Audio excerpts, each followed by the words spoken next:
Hi guys, ito po yung laman niya. Inalis ko na siya dun sa sa kanyang balat. Ayan yung pinagbalatan ko.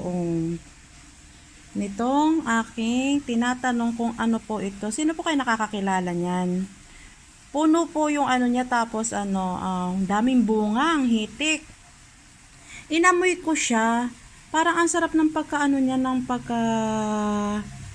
pagkaano niya, yung pagka-nutty smell niya.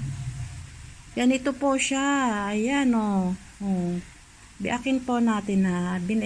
Paano alisin natin siya, biakin natin. Parang ano po ba, yung parang nakakain na ako ng amoy nito.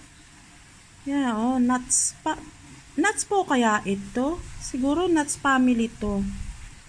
Ganito po yung niya, nakanikit yung buto. Ayan yung buto niya, Ayan,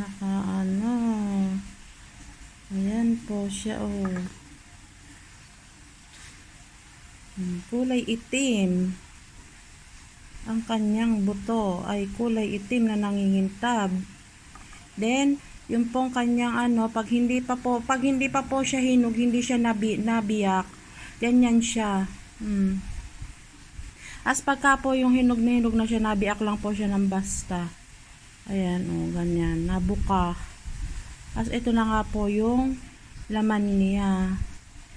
Nati yung pagka-smell ng pagkano niya. Nati nuts.